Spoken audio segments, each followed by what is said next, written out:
Hello everyone, कैसे हो आप सभी। आई होप आपने हमारा लेक्चर नंबर 1 देखा होगा। तो लेक्चर नंबर 1 में आपका क्या था, आपका बिल्डिंग स्टोन जो था उसका हमने जो भी आपके बेसिक्स थे और क्लासिफिकेशन थे वो हमने पढ़ लिए थे। तो इस लेक्चर में आपका रिक्वायरमेंट होती है गोल्ड बिल्डिंग स्टोन की, मतलब क्या क्या अच्छे जो आपका पत्थर चाहिए आपको एक गोल्ड बिल्डिंग स्टोन, उसकी क्या क्या आवश्यकता होती है, तो उसके बारे में आज हम पढ़ेंगे। तो यहाँ पे वीडियो स्टार्ट करने से पहले मैं एक ही चीज़ कहना चाहूँगा कि अपने कॉपी पेन लेके बैठ जाओ और जो जो यहाँ पे पढ़ाऊंगा उन सब चीज़ों को यहाँ पे आप प्रॉपर नोट करना। तो यहाँ पे हमारा जो पहला पॉइंट्स यहाँ पे आता है, देखो मैंने यहाँ पे पॉइंट्स में लिखे हुए हैं 3 पॉइंट्स या 4 पॉइंट लिखे हुए हैं। तो इन पॉइंट को ना आपको ना as it is note down करना है अपनी कॉपी में। और यहाँ से 6 से 7 नंबर का एक क्वेश्चन बनेगा, ये मेरी गारंटी है कि आपका रिक्वायरमेंट क्या होता है गुड बिल्डिंग स्टोन का। ये आपका 2025 और 24 में पूछा जा चुका है ये क्वेश्चन। तो प्लीज इसको आप जरूर से नोट डाउन करना जो जो यहाँ पे पॉइंट्स में लिखा रहा हूँ। तो पहला पॉइंट आपका आता है क्रशिंग स्ट्रेंथ। देखो क्रशिंग स्ट्रेंथ मतलब क्या होता है, जब आप किसी चीज पे ना प्रेशर लगाते हो, आप वर्टिकल प्रेशर या फिर हॉरिजॉन्टल प्रेशर लगाते हो ना किसी चीज पे, तो वो कितना उस चीज को टॉलरेट करता है, उसी को हम स्ट्रेंथ कहते हैं उस चीज की, इतना स्ट्रेंथ है उसके अंदर। तो क्रशिंग मतलब क्या होता है, जब आप उस पर प्रेशर लगाते हो या फिर फोर्स लगाते हो। तो यहाँ पे क्या है कि अगर आपको कोई अच्छा बिल्डिंग स्टोन होगा तो उसकी जो मिनिमम क्रशिंग स्ट्रेंथ होगी वो कम नहीं होनी चाहिए 100 न्यूटन पर एमएम स्क्वायर से। 100 न्यूटन पर एमएम स्क्वायर तो एटलीस्ट होनी चाहिए, मतलब उससे ज्यादा होगी तो अच्छा है, लेकिन 100 न्यूटन पर एमएम स्क्वायर से कम नहीं होनी चाहिए। ये पॉइंट आप नोट डाउन कर लो कि अगर आपका एक अच्छा गुड बिल्डिंग स्टोन अगर आपको चाहिए तो उसके अंदर जो क्रशिंग स्ट्रेंथ होनी चाहिए ना वो 100 न्यूटन पर एमएम स्क्वायर से कम नहीं होनी चाहिए। यहाँ पे वही पॉइंट लिखा हुआ है, good building stone should have a crushing strength of not less than 100 Newton पर एमएम स्क्वायर, मतलब 100 न्यूटन पर एमएम स्क्वायर से कम नहीं होनी चाहिए। ज्यादा होगी तो और अच्छी बात है, लेकिन कम नहीं होनी चाहिए। दूसरा पॉइंट यहाँ पे क्या लिखा हुआ है, ड्यूरेबिलिटी। ड्यूरेबिलिटी को आप हिंदी में शायद सहन शक्ति कहते हो या सहन सामर्थ्य कहते हो, सहन सामर्थ्य कहते हो, मेरे को इतना आइडिया नहीं है हिंदी का।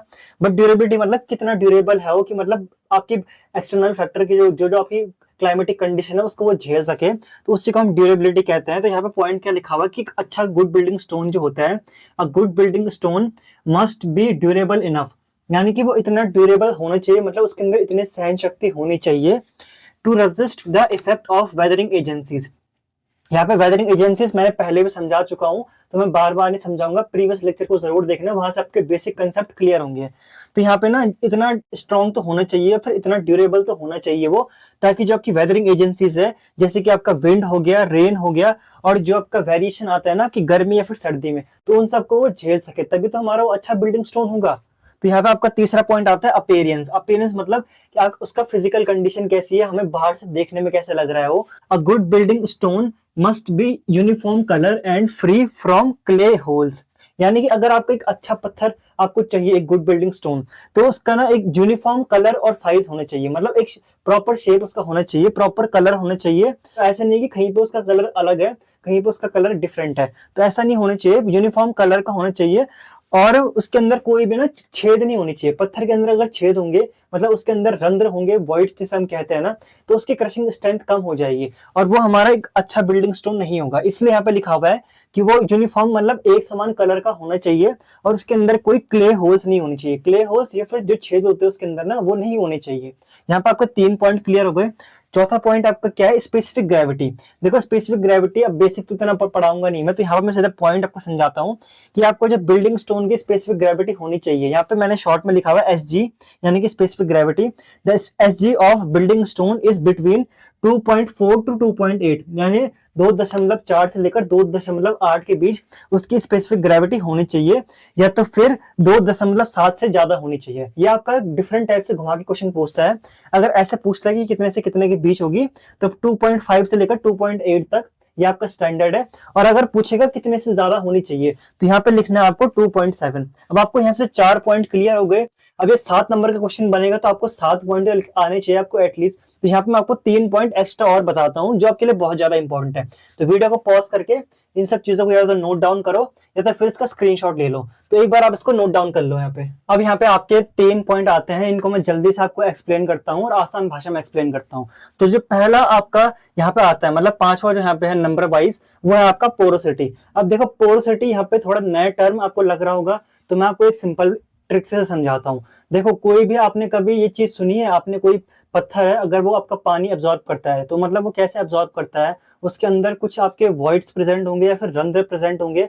तो जो वो पानी को एब्जॉर्ब करता है ना, उसी को हम पोरोसिटी कहते हैं। मतलब पोरोसिटी मतलब क्या होता है, एक प्रॉपर्टी होता है जिससे मतलब कोई भी पत्थर क्या ले लो, कोई भी आपकी मिट्टी है ना, अगर उसके अंदर भी आपके ओपन स्पेस प्रेजेंट है, जिसे हम वॉइड्स कहते हैं, रंध्र कहते हैं हम जिसे, अगर वो प्रेजेंट है तो उनके अंदर पानी भर जाता है। तो यहाँ पे पोरोसिटी एक प्रॉपर्टी होती है जिससे आपका कोई भी आपका सब्सटेंस या फिर मटेरियल है उसके अंदर जो पानी को एब्जॉर्ब करने की टेंडेंसी होती है, फिर प्रॉपर्टी होती है। तो यहाँ पे अगर पोरोसिटी है किसी भी पत्थर के अंदर, अब देखो ऐसा तो नहीं है कि कोई भी आपको पत्थर है वो 100% पोरस होगा, ऐसा तो पॉसिबल नहीं है बिल्कुल भी।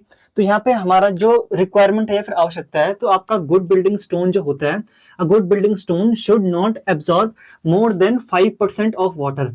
यानी कि अगर कहीं पे पानी प्रेजेंट है तो वो सिर्फ 5% ही आपका पानी एब्जॉर्ब करना चाहिए, टोटल पानी का वो सिर्फ 5% एब्जॉर्ब करना चाहिए। 5% बहुत ज्यादा कम होता है। अगर आप 100 ml कहीं पे आप मान के चल रहे हो कि 100 ml अगर कहीं पे पानी है ना, तो वो सिर्फ 5 ml ही एब्जॉर्ब करना चाहिए आपका जो पत्थर होगा।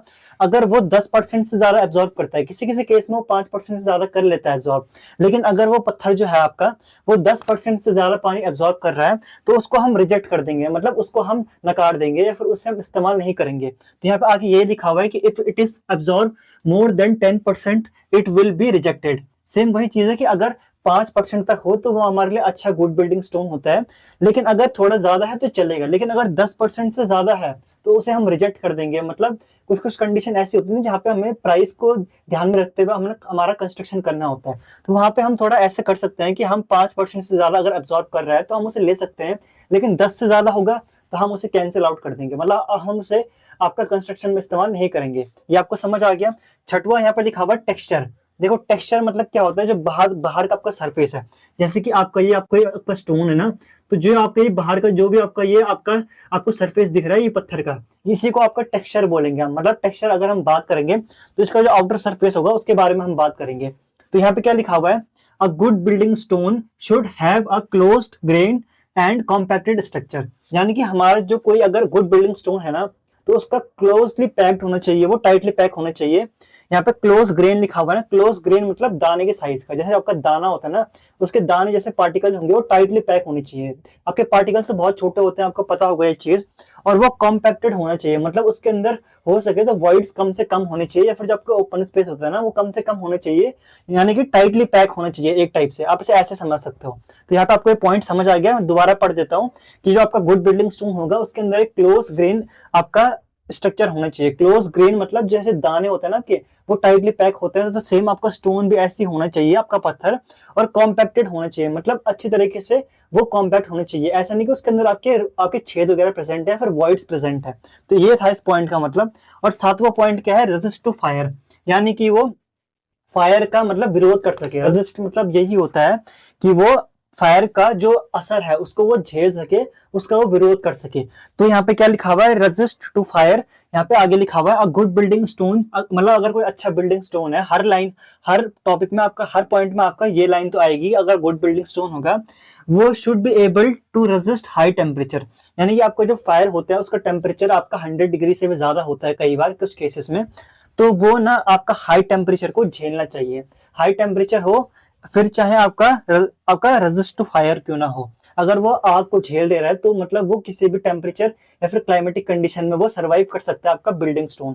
और यहाँ पे याद रखना आपका पहला चैप्टर बिल्डिंग स्टोन है, मतलब जो हम बेसिक्स हम पढ़ेंगे ना यहाँ पे, तो हम पहले बिल्डिंग स्टोन पढ़ेंगे, उसके बाद हम ईंट के बारे में पढ़ेंगे, उसके बाद हम सीमेंट के बारे में पढ़ेंगे, सीमेंट कैसे बनता है, सबसे ज्यादा यही इस्तेमाल होता है। तो आई होप आपको यहाँ पे चीज समझ आ गई होगी। अब वीडियो को पॉज करके इन सब चीजों को नोट डाउन करो, या फिर चाहो तो इसका एक बार स्क्रीनशॉट ले लो। अब यहाँ पे वीडियो का आपका लास्ट पार्ट आता है। अब इसके बाद मैं वीडियो को ज्यादा लंबा नहीं करूंगा और आपका जो स्टोन वाला पार्ट है वो पूरा खत्म हो जाएगा पे चैप्टर नंबर 1। तो यहाँ पे आपका एक लास्ट टॉपिक आपका आता है स्टोन क्वेरिंग। देखो स्टोन क्वेरिंग मैं आपको हमेशा कहता हूँ ना, शब्द पे जाएगा और आपको अर्थ समझ आएगा। लेकिन देखो मैं यहाँ पे ना आपको ये डेफिनेशन से सीधे हिंदी में समझाता हूँ कि आपके कहीं पर बड़ी बड़ी पत्थरें या फिर चट्टाने जो होती है ना, बड़ी बड़ी चट्टाने जो रॉक्स होते हैं, उनसे अगर आपको पत्थर निकालना है तो आप क्या करोगे, उसको आप तोड़ोगे, या फिर उस जो आपकी चट्टान है उस पर आप कुछ ऐसे तरीके से आप उस पर प्रेशर लगाओगे जिससे मतलब वहां पे आपको पत्थर मिल सके या फिर स्टोन मिल सके। तो उसी को हम आपका स्टोन क्वेरिंग बोलते हैं। क्वेरिंग मतलब क्या होती है, एक ऐसी प्रोसेस होती है जिस पे आप चट्टानों पे एक्स्ट्रा फोर्स लगाते हो जिससे आपको पत्थर मिल सके। अब आपको ये तो पता होगा कि आपको स्टोन चाहिए तो आपको रॉक से मिलेंगे, क्योंकि रॉक आपका मेन सोर्स होता है स्टोन का। तो यहाँ पे सेम वही लिखा हुआ है, the process of taking out stones from natural rock bed. यानी कि आपको जो कहीं पे आपका स्टोन कहीं पे अगर मौजूद है ना, रॉक बेड का मतलब है कि कहीं पे आपकी चट्टाने जो है आपकी वो मौजूद है। रॉक बेड का मतलब आपका यही है सिंपल सा, कि कहीं पे आपकी रॉक जो आपकी डिपॉजिट हो रखी है या फिर कहीं पे वो मौजूद है, वहां से आपको पत्थर निकालना है। इसी को आपका क्वेरिंग कहते हैं। यहाँ पे क्वेरिंग का मतलब आप समझ गए कि आपको कहीं से नेचुरल जो आपका चट्टान है वहां से आपको पत्थर निकालने, उसको आप क्वेरिंग कहेंगे या फिर आप स्टोन क्वेरिंग कहेंगे। यहाँ पे लिखा हुआ है इन केस ऑफ माइनिंग। अब देखो दो चीजें आती है, एक होता है क्वेरिंग, दूसरा होता है माइनिंग। दोनों में करते क्या है, आप पत्थर ही निकालते हैं। बल्कि माइनिंग में तो आप काफी चीजों के खदाने देखे होंगे आपने, सोनों की खदाने, कोयले की खदाने देखी होंगी। तो यहाँ पे अगर हम माइनिंग की बात करें तो माइनिंग क्या होता है, ये आपकी बहुत ज्यादा गहराई में होती है और ये जमीन के अंदर करते हैं आप। और जो क्वेरिंग होती है वो आपके ओपन सरफेस में, मतलब एक्सपोज सरफेस जो आपका होता है ना, या फिर एक्सपोज एनवायरनमेंट, यानी कि आपका खुले एनवायरनमेंट में ये होता है। तो यहाँ पे यही आपका पूरा पॉइंट में लिखा हुआ है कि in case of mining, mining के केस में क्या है, जो हमारा ऑपरेशन या फिर जो हमारा कार्य होता है, are carried out under the ground at great depth. यानी कि हमारा जो ग्राउंड है, फिर जो जमीन है, उसके अंदर बहुत ज्यादा गहराई पे आपका ये माइनिंग होती है। और जो आपकी क्वेरिंग होती है वो आपकी यहाँ पे लिखी हुई है, but in case of quarrying, operation जो आपका कार्य होता है, आर कैरिड आउट, जो आपका काम होता है ना, वो होता है आपका ग्राउंड लेवल पे। यानी कि जहां पे आप अभी खड़े हो ना, जस्ट उसी लेवल पे आपका क्वेरिंग होता है। And expose condition, expose condition मतलब जो आपका खुला वातावरण जो होगा ना आपका, वहां पे आपका ये चीज होगा आपका क्वेरिंग। अब यहाँ पे ना इन सब चीजों को आपको नोट डाउन जरूर करना है। यहाँ पे मेथड्स में अगर हम देखें तो आपको सिर्फ मेथड के नाम याद रखने हैं, इनके बारे में डिटेल में नहीं पढ़ना है। डिटेल में आपको सिर्फ एक के बारे में पढ़ना है, ब्लास्टिंग के बारे में। तो यहाँ पे क्वेरिंग क्या हो गया, क्वेरिंग आप कैसे करते हो, हैंड टूल की मदद से या फिर जो आपके औजार वगैरह होते हैं तो उनकी हेल्प से आप करते हो। बाय चैनलिंग मशीन, आपने कभी वो मशीन देखी है चैनलिंग मशीन, जिससे आप बड़ी बड़ी पत्थरों पे या फिर बड़ी बड़ी चट्टानों पे आप ड्रिल टाइप का करते हो, तो वो आपकी चैनलिंग मशीन होती है। और तीसरा आपका आता है ब्लास्टिंग। ब्लास्टिंग मतलब आपका ऐसे एक्सप्लोजिव का इस्तेमाल करना है। एक्सप्लोजिव मतलब आपने कभी आरडीएक्स सुना होगा ना, जो मतलब आपका बहुत बड़ा एक्सप्लोजिव होता है, जिससे मतलब बहुत ज्यादा ब्लास्ट होता है, बहुत ज्यादा साउंड प्रोड्यूस होती है, तो वो आपका इस्तेमाल होता है ब्लास्टिंग में।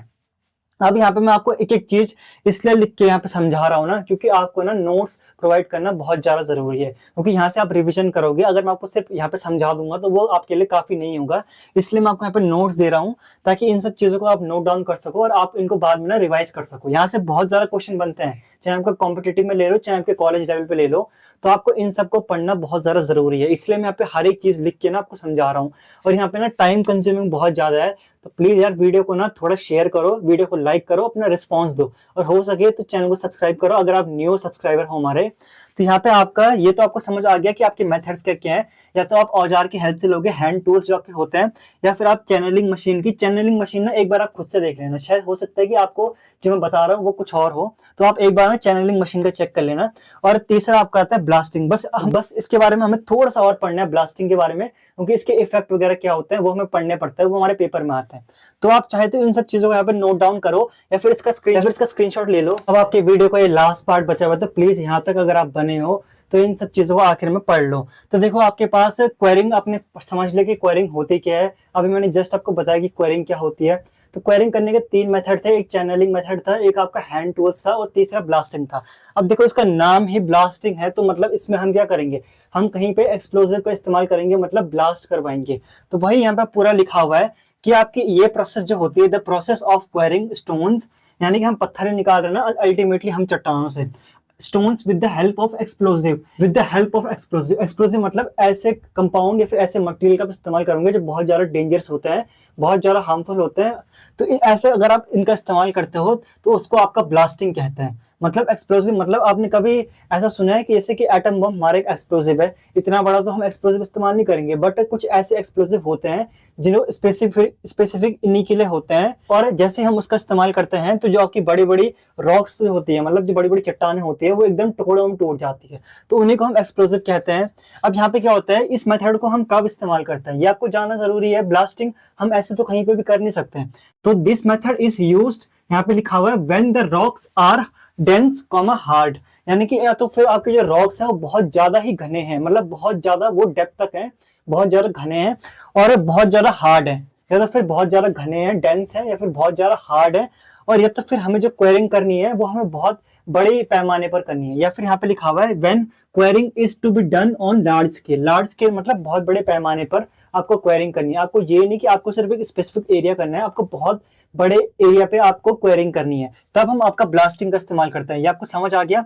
इसके क्या क्या असर होते हैं, देखो इसके असर ना आप खुद सोचो। पहला आपका ध्वनि प्रदूषण, दूसरा आपका जमीन का जो प्रदूषण होता है लैंड प्रदूषण, लैंड पॉल्यूशन, तीसरा आपका होता है एयर पॉल्यूशन, और चौथा आपका होता है वाटर पॉल्यूशन। मतलब 4 प्रकार के पॉल्यूशन होते हैं इससे, लैंड पॉल्यूशन, एयर पॉल्यूशन, आपका नॉइस पॉल्यूशन और वाटर पॉल्यूशन। एयर पॉल्यूशन कैसे होगा, जब आप कहीं पे ना एक्सप्लोजिव का इस्तेमाल करोगे तो वहां पे बहुत ज्यादा डस्ट वगैरह उड़ेगी एनवायरनमेंट में, और वो आपके लिए हेल्थ के लिए हार्मफुल हो सकते हैं, क्योंकि आप उस हवा को आप अल्टीमेटली आप उसे अंदर लोगे ना, इनहेल करोगे, तो जब आप उस सांस को लोगे तो आपको हो सकती है लंग्स की कोई डिजीज हो सकती है। तो यहाँ पे एयर पॉल्यूशन आपको समझ आ गया। अगर आप इससे बोलता है टेस्ट में या फिर आपके पेपर में किसी एक्सप्लेन करो तो आप आसानी से इसे एक्सप्लेन कर सकते हो।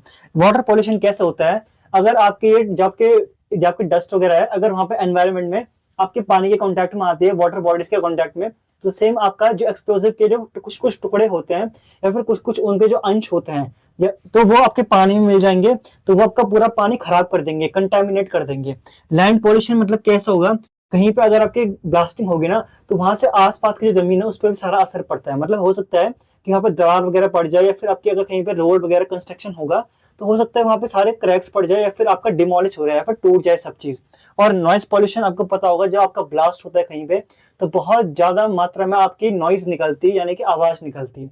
तो ये आपके 4 प्रकार के पॉल्यूशन हो गए, इनके बारे में आप डिटेल में लिख सकते हो, ये मैंने आपको समझा दिया। अब यहाँ पे आपका एक पॉइंट एक्स्ट्रा है, यहाँ पे various use of stone in construction. मतलब है तो ये एक्चुअल में लास्ट पॉइंट, लेकिन आपको ये पता होना चाहिए ना कि आपको जो पत्थर है उनका आप क्या क्या इस्तेमाल करते हो अपने कंस्ट्रक्शन के कार्य में, या फिर जो आपका इंजीनियरिंग का जो कार्य होता है उसमें आप क्या क्या इस्तेमाल करते हो। तो आपका जनरल बिल्डिंग का काम जो होता है, जैसे कि आपका वॉल वगैरह में या फिर फाउंडेशन वगैरह में इस्तेमाल होता है, और भी काफी जगह इस्तेमाल होता है। मैंने सिर्फ यहाँ पे वॉल और फाउंडेशन लिखा है। इसके अलावा और ऑर्नामेंटल एंड आर्किटेक्चरल ब्यूटी, यानी कि आपको कहीं पे अगर बहुत ज्यादा सुंदर दिखाना है, जैसे कि आपका ताजमहल है ना, वहां पे आपका मार्बल स्टोन का इस्तेमाल करा गया है, तो वो आपका एक ऑर्नामेंटल या फिर सजावटी या फिर आर्किटेक्चरल, मतलब किसी आर्किटेक्चर ने कितनी अच्छी तरीके से उसे बनाया है, इसके लिए हम आपके स्टोन का इस्तेमाल कर सकते हैं, ताकि मतलब वो देखने में आकर्षित लगे, वो देखने में बहुत ज्यादा आकर्षित लगे, उसको देख के हमें आकर्षण आए, एक तरीके से अट्रैक्शन आए। तो ये आपका दूसरा पॉइंट है। तीसरा पॉइंट है फॉर मैन्युफैक्चरिंग ऑफ लाइम। देखो लाइम ना आपका पूरा एक चैप्टर है, चैप्टर नंबर 5। आपको ये चीज पता होनी चाहिए कि हम सीमेंट से पहले हम चूने का इस्तेमाल करते थे आपका सीमेंट की जगह पे। ये आपका समझ आ गया। और लास्ट यहाँ पे आता है use as ballast in railways. अब आप कहोगे बेलास्ट क्या होता है, हमने तो कभी सुना नहीं है। कभी आपने रेलवे ट्रैक देखे हैं, पुराने रेलवे ट्रैक कह रहा हूँ, मेट्रो नहीं कह रहा हूँ। रेलवे ट्रैक में क्या होता है, जब आपका ट्रैक होता है ना, जैसे कि आपके ट्रैक होता है, तो ऐसे आपके कुछ ट्रैक होते हैं, रेलवे ट्रैक आपका ऐसा होता है, तो इनके बीच आपके कुछ पत्थर बिछाए जाते हैं। अब वो पत्थर क्यों बिछाए जाते हैं, उसके लिए आपको 5th सेम में रेलवे ब्रिज और टनल इंजीनियरिंग पढ़ना पड़ेगा। तो वहां पे आप ये चीज आपका क्लियर हो जाएगा। लेकिन जो आपके ये पत्थर यहाँ पड़ते हैं, इन्हीं को आपका बेलास्ट कहते हैं, इतना आप ध्यान रखना, ठीक है। तो यहाँ पे आपके जो 4 पॉइंट्स थे वो आपके क्लियर हो चुके हैं। अब इसके बाद आपका रॉक्स वाला पार्ट पूरा कंप्लीट हो चुका है। जिसने यहाँ तक देखा है भाई बहुत बहुत मुबारक हो, आपका इतना अटेंशन स्पैन है कि आप वीडियो को लास्ट तक देख सकते हो। इतनी आसान लैंग्वेज में आपको समझाता हूँ, हर चीज को आपको पॉइंट टू पॉइंट समझाता हूँ, यहाँ पे नोट करवाता हूँ, ताकि आपको नोट्स में रिविजन कर सको इन चीज का। तो यार अब तक जिसने वीडियो देखी है, प्लीज वीडियो को हो सके तो लाइक करना, अपने दोस्तों में शेयर करना, और अगर नए हो तो चैनल को सब्सक्राइब करना, ताकि मैं ऐसा और कंटेंट आपके लिए बना सकूं, और इससे मुझे थोड़ा मोटिवेशन मिलता है ताकि मैं आपकी और हेल्प कर सकूं। तो अभी के लिए फिलहाल इतना ही। अपने प्रॉपर नोट्स बनाओ, प्रॉपर लेक्चर देखो अपने। तो मिलते हैं हम आपके नेक्स्ट लेक्चर में।